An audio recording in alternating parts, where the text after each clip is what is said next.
Hello my friends, मेरा नाम परमेश कुमार है। आपका मेरे चैनल पे बहुत बहुत स्वागत है। आज हम लोग क्लास 10th के एनसीईआरटी का चैप्टर नंबर 1 शुरू करने जा रहे हैं। तो पहला चैप्टर है नंबर सिस्टम। नंबर सिस्टम में सबसे पहला कंसेप्ट है यूक्लिड डिवीजन एल्गोरिथम। इसको सबसे पहले समझ लेते हैं।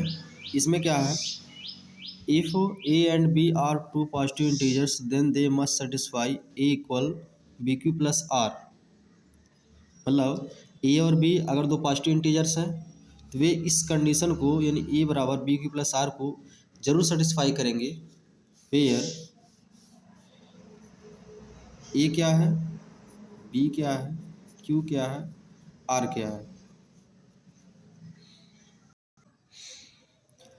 ए होना चाहिए डिविडेंड,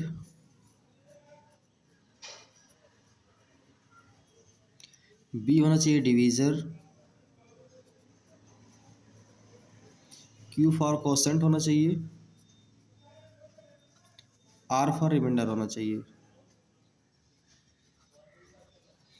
इसका मतलब ये है, अगर हम किसी नंबर से किसी नंबर में डिवाइड करते हैं, मान लीजिए 4 से डिवाइड करते हैं 17 में, तो क्या होगा, 4 चौक 16, 1 बच जाएगा रिमाइंडर। अब जिससे डिवाइड किए हैं यही आपका डिवीजर है, इसको भाजक भी बोलते हैं। 4 क्या है, कोसेंट है, इसे भागफल भी बोलते हैं हिंदी मीडियम में। 17 ए डिविडेंड है, इसे बोलते हैं भाज्य। और जो 1 बचा है यही आपका रिमाइंडर है यानी शेषफल है। रिमाइंडर यानी कि शेषफल। अब यूक्लिड डिवीजन एल्गोरिथम में हम लोग जो बाहर डिवीजर है उसको शो करेंगे बी से, कोसेंट को शो करेंगे क्यू से, और डिविडेंड को शो करेंगे ए से, और डिवीजर को शो करेंगे शेषफल को शो करेंगे आर से। तो इस तरह से ये हमको रूल मिल जाएगा a equal B Q plus r. यह कुछ नहीं है, आप लोग इसको पिछले क्लास से पढ़े होंगे। ये फार्मूला होता है dividend equal divisor into quotient plus remainder. इसी को मिला करके यूक्लिड ने एक कंसेप्ट बना दिया था जिसको हम लोग यूक्लिड डिवीजन एल्गोरिथम कहते हैं। अब डिविडेंड को शो करेंगे ए से, डिवीजर को शो करेंगे बी से, कोसेंट को क्यू से, और रिमाइंडर को आर से। तो ये बन जाता है आपका यूक्लिड डिवीजन एल्गोरिथम। ठीक है। अब यहाँ एक वर्ड आता है, नया वर्ड, जिसका नाम है लेम्मा। Euclid division lemma.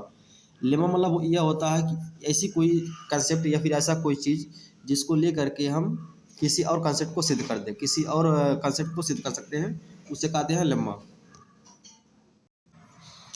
जैसे कि सूरज पूरब में निकलता है, यह हो जाएगा लेम्मा। मतलब सब लोग जानते हैं, यह एकदम सत्य बात है कि सूरज पूरब में ही निकलेगा।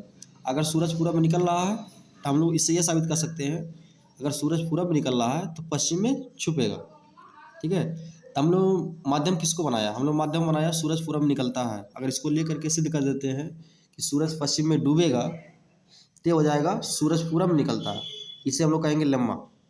मतलब ऐसा कंसेप्ट जिसको ले करके आप दूसरी चीज़ को साबित कर पाए, उसे हम लोग कहते हैं लेम्मा। तो हम लोग पढ़ना यही यूक्लिड डिवीजन एल्गोरिथम में। यूक्लिड डिवीजन एल्गोरिथम में यही है, A equal B Q plus R. A है डिविडेंड, बी है डिवीजर, क्यू है कोसेंट, और आर है रिमाइंडर। इसका यूज हम लोग एचसीएफ निकालने में करेंगे, जो कि आपके एनसीईआरटी के एक्सरसाइज नंबर 1.1 में यही क्वेश्चन है कि इसका यूज करके आपको एचसीएफ निकालना है। अब इसको थोड़ा सा और समझते हैं। जैसे कि हम लोग एग्जाम्पल लिए हैं, 4 से 17 में भाग दिए हैं तो 4 चौक 16, 1 आया है। जो नीचे है रिमाइंडर उसको शो करते हैं आर से। अब रिमाइंडर का आपको रेंज बताना है, रिमाइंडर का रेंज कहाँ से कहाँ तक होगा। तो यह जो रिमाइंडर है जिससे आप डिवाइड किए हैं, जिससे डिवाइड किए हैं उसको कहेंगे बी। बी और जीरो से कंपेयर करेंगे, आर का कंपेयर करेंगे जीरो और बी से, आर में रिमाइंडर होगा। अब देखिए यह जो रिमाइंडर है, रिमाइंडर हमेशा 4 से छोटा ही रहेगा। अगर यह 4 हो जाएगा तो डिवाइड एक बार कर देंगे।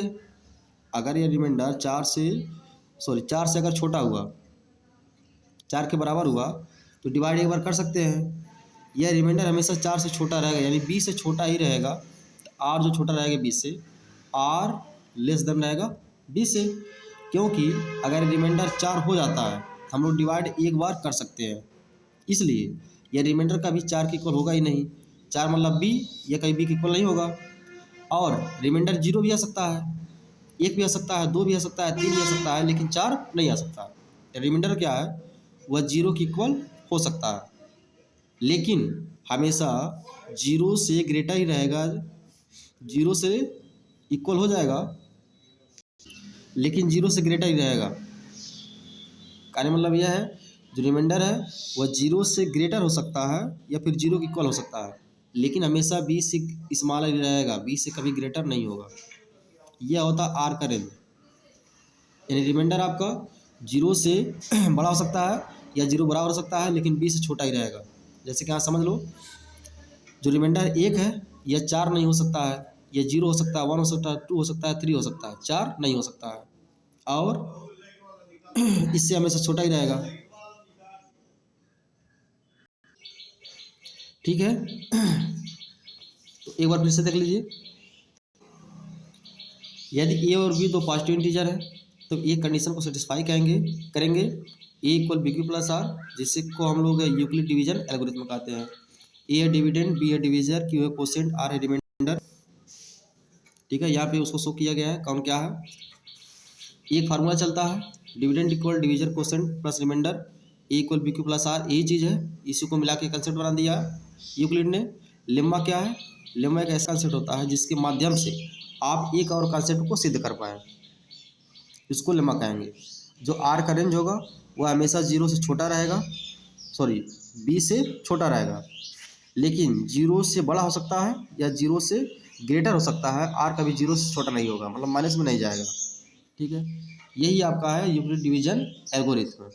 अब इसके अकॉर्डिंग कुछ हम लोग सवाल करेंगे जो एनसीईआरटी में दिया गया है, लेकिन उससे पहले एक बार इसी को देख लेते हैं यूक्लिड डिवीजन एल्गोरिथम को।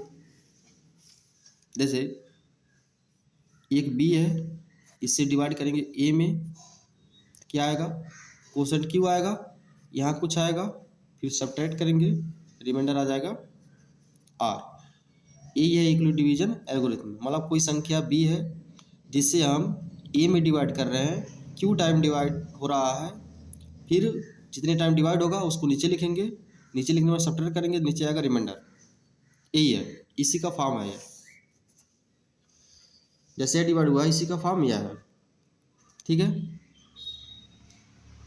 अब इसके अकॉर्डिंग कुछ सवाल करेंगे। एक एग्जांपल दे लेते हैं कैसे हम लोग एचसीएफ निकालेंगे इसका।